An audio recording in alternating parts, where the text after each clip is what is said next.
we're going to be back every single week. We have videos planned. We're going to be here. If we're not here, like, poke at us on Twitter. Yes, like where are you? you guys at? Where's the videos? Are they going to just do that on, and then like, they're just going to like touch do this? And then we're going to get it. Okay, so we're back and we're here to talk about, so we're going to do a couple of like year in review videos, even though we can probably all agree that 2016 has been garbage pail trash, but there is some stuff, that we can still talk about. So we're going to talk about the good and the bad of TV this year. So where should we start? Should we start with like shows we liked or shows that we didn't like? Let's talk about the stuff we didn't like. Okay. Yeah. Okay. Well, we can start where we started our show. Basically, wasn't our first episode about Sleepy Hollow? Yes. Yes. Okay. So it feels like such a Sleepy long time Hollow. ago. I know, so long ago. Yeah. Sleepy Hollow is coming back, right? It is. And I have not. Like, that show is basically dead to me. I don't know. I don't know about you, but it's dead to me. Survive. Yeah. But I saw a tweet. And it was kind of like a funny tweet making like fun of it. And I guess they have some new character, and it's kind of like this black character, and he's like, okay, so if I show you guys what to do, you're gonna promise not to kill me off, right? And I just thought that was really funny. And but I thought it was funny too, because I'm like, oh wow, there's really all new characters and they're really still trying to have this show. So yeah, definitely I'm sorry, not The Walking Dead. That's another one. Right. Definitely Sleepy Hollow I'm not checking for it. I'm not looking for it. It was something that I was very excited about at the beginning of 2016. And by the year end, I don't even care. I don't. It's dead. It doesn't even exist to me. Yeah. Cool. Yeah. So it's like, and then also Walking Dead, of course, which was another one of our more popular episodes. We talked about Walking Dead and the problems with it. I haven't watched it. I heard it's boring. I tried. So we said we weren't gonna watch it, right? Right. Yeah. And I tried to keep watching it, and it's just been boring. It's been so boring. I just really feel like at the end of the season, I'll just watch the whole thing and get the good parts when I get it, and then kind of just have background noise in the boring parts. Create an ending, like they have to do it. Like the show can't go on unless they sort of create some type of like conclusion. It doesn't have to be a cure, but it has to be something that they can reach. Otherwise, it's like, why am I watching? It just feels like.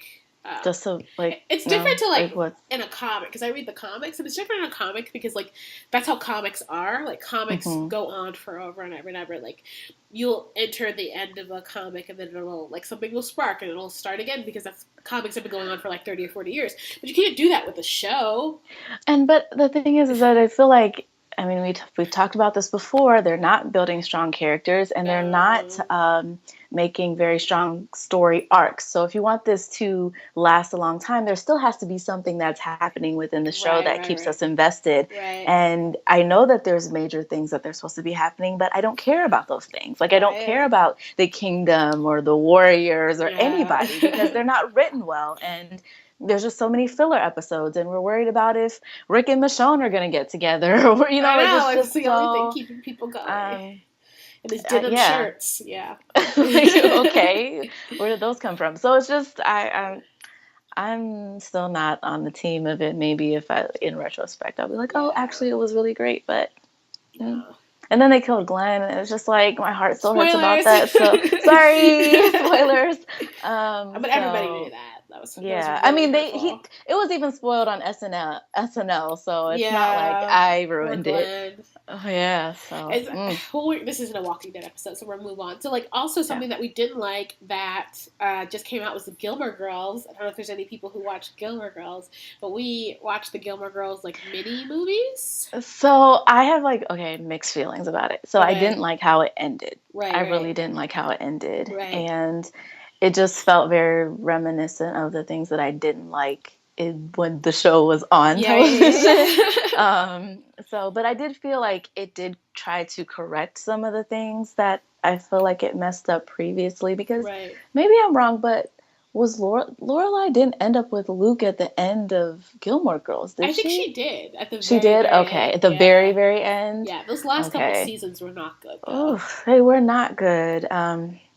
Yeah, but Jess. I know. Oh my gosh. Is it Milo Milo Ben Ventimiglia or something. Milia? Listen, Oh, I don't watch his show. Whatever show, it's like a it's show. This Is Us. Yeah, This so Is like Us. that surprised I'm me. I going was to start like, watching I'm gonna it. start watching it now because apparently he plays a Because dead dad he on is it. still so He's kept fine. up Like after so well. so well. So Like, so well.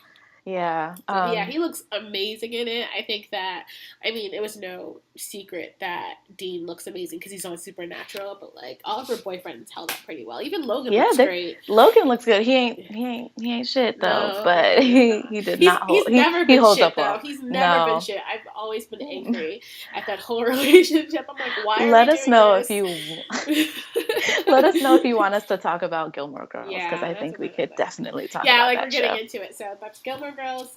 I agree about Gilmore Girls. I thought that it just wasn't put together that well. I really Hmm. loved like some of the like nostalgic Gilmore Girls, like the characters in Yes. the town. I was like, oh, There but were like definitely moments where I was the like, "Oh story was man." just really not good. So Mm-mm. No, there okay, was what else? too much of I think because they're trying to be how the show was, where it has pop culture, I feel like it doesn't really fit with Netflix because it's something that needs to have a little bit more staying power. And I feel like some of the Yes. references are going to be really, really dated Yeah, after like I agree.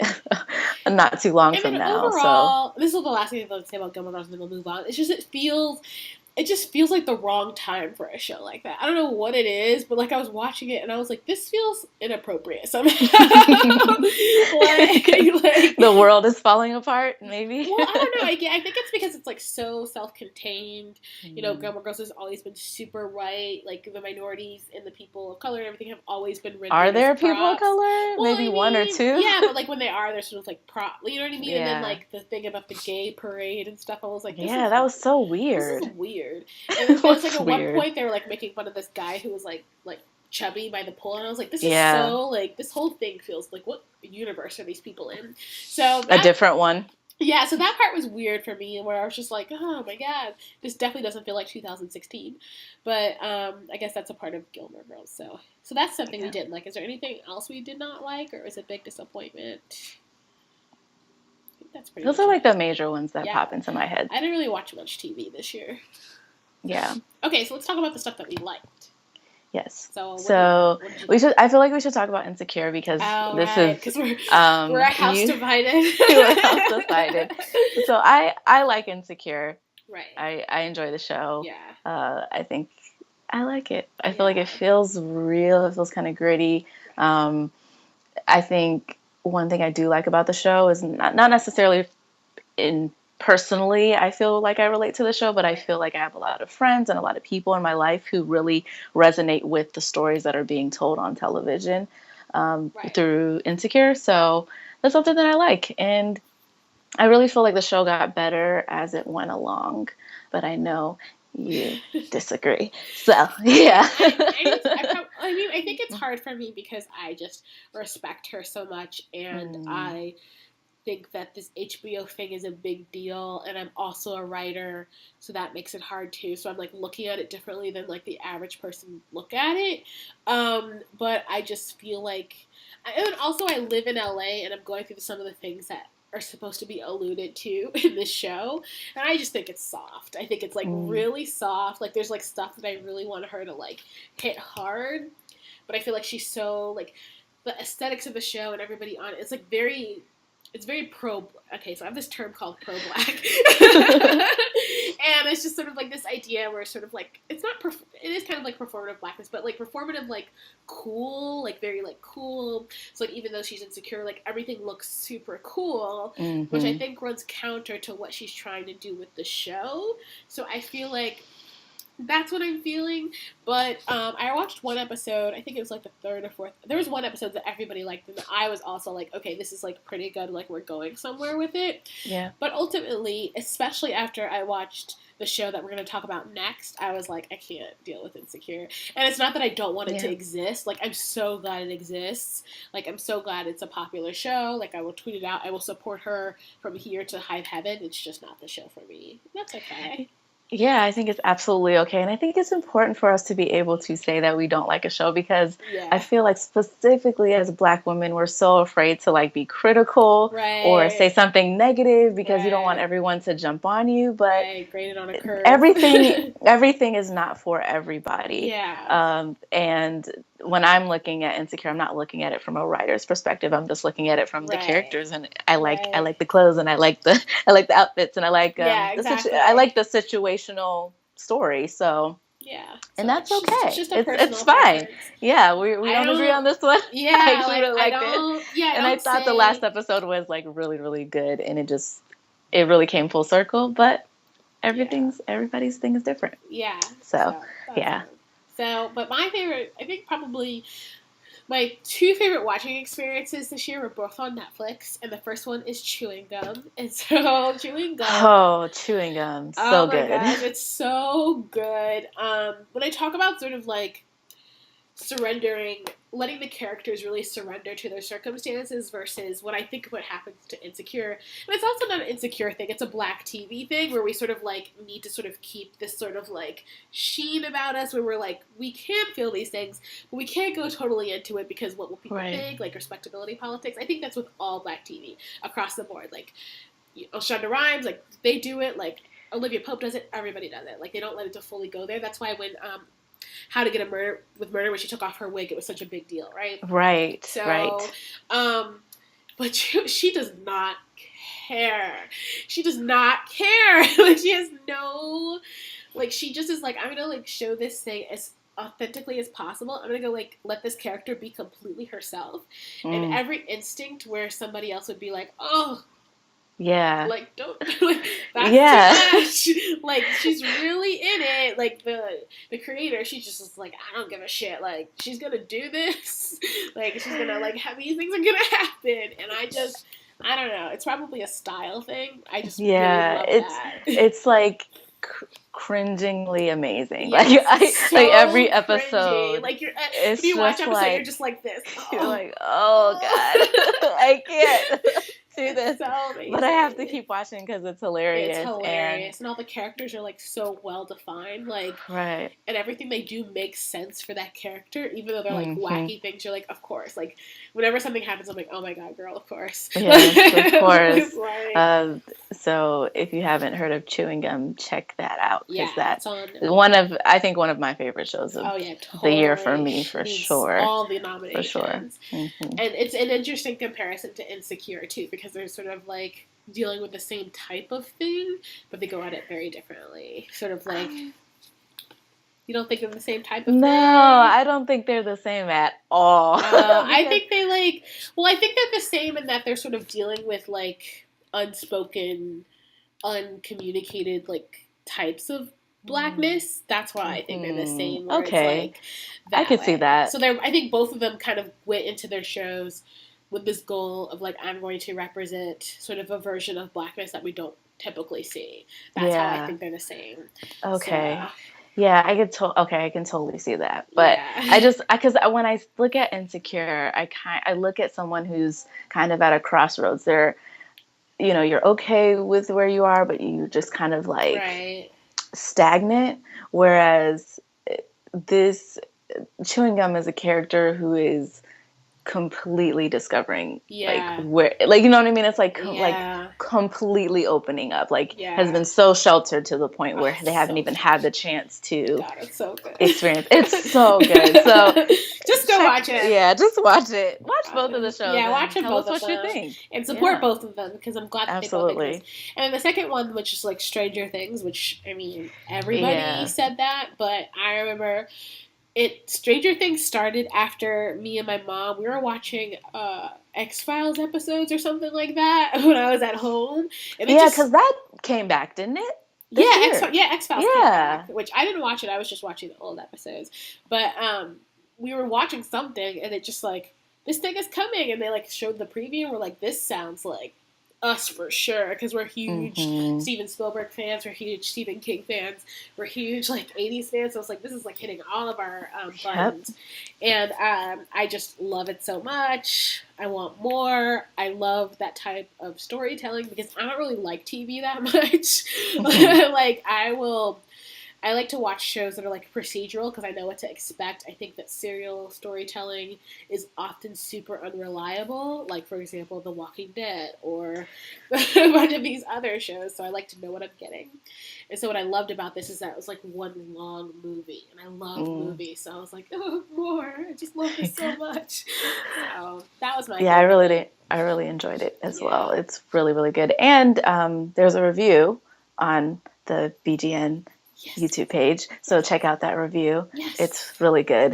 You can hear even more about how great the show is. I don't know how she felt about it. I forgot what she said about it, but I think she loved the 80s stuff, but there was something she didn't like. But we loved it. Yeah, I really, really enjoyed it. Barb was treated badly, but I just Barbara. love that she I was just walking out cult following earlier, and somebody had a Barbara shirt, and I was like, oh my god. Yes, you know the truth. I need it. I need that Barbara shirt. So like, is there any other TV you were into? Not me, really. I guess, Atlanta, of course. Atlanta, I really, really enjoyed Atlanta. That was really great. Pretty awesome. It's pretty amazing. It was pretty consistent, and if there was something that I was looking in the show, I think that show hit all of it. Yeah, it hits everything. Everything. Yeah. So that and Chewing Gum, those two really kind of. Yeah, I think Chewing Gum and Stranger Things were like my optimal TV experiences. That's pretty much it. The only other thing that I really watched this year was I watched Supernatural, but I've been watching that for the last 10 years, but I watched that this year consistently because, again, I know what I'm going to expect. I've been watching Planet Earth today, which is terrifying, and I feel really traumatized, and I'm very aware of my mortality. Planet Earth. Apparently there's a Planet Earth 2 that's showing in the British area. What is it? London, Great Britain. It hasn't come here yet, so I'm excited for that. But that's basically it. I would say if there's any TV that I think that was significant, maybe some of the superhero shows, because there's so many. Yeah. And then there was Luke Cage, which I enjoyed it. I felt like it had too many episodes. I felt like it would have been a little. It would have been stronger if maybe 3 episodes were cut out, because they're all like that. All those superhero Netflix shows are like that. But it was a solid show. It was solid. I think that was a show that wasn't a favorite, but it was just solid. Just really good performances. I'm glad it exists. And yes. So that's definitely one for me. Yeah. Mine would be Stranger Things, Chewing Gum, and now Planet Earth. That's about it. And then yours are going to be Chewing Gum, Insecure, and Atlanta. Yeah. I feel like I'm so so many black shows. It's so funny because which is great, which is awesome. Glad that you even have the option to look at a black show. I didn't have this before, right? So that's really great. But I do watch other things, so that's she only watches black. No, which is good. You can do that too. That's awesome. Totally do that. You could have done that in the 90s. It's harder now, but you could have done. Yeah, it's harder. That's one thing I feel like especially with television, a lot of things are. I think things are coming back. It's weird. Dave Chappelle is on television all of a sudden again. Everybody's Gilmore Girls. Yeah, it's the early 2000s are back. Between Mandy Moore, Milo, Jess. Right. Jess is on television. Yeah, Dave Chappelle. Who else is on the come up? Who's it's early so weird. You know how last year it was a 90s revival, and now it's an early 2000s revival. Shia LaBeouf's coming back. Everybody. Yeah, he's coming back. Everybody who was popular from 2001 to 2007 are coming back now. Lifetime is making a Britney Spears biopic. So it's just really very early 2000s. I want to know. Yeah, and then Britney put out an album this year. She did? Oh. Yeah, she did. Yeah. I don't know anything about that. But yeah, so that's it for this first episode of reviews. Let us know what your favorite shows were of this year, what shows you didn't like, if you agree with us, if you don't agree with us, all that good stuff. Yes. I'm glad to be back. I know! We're back. All right, guys. All right, bye.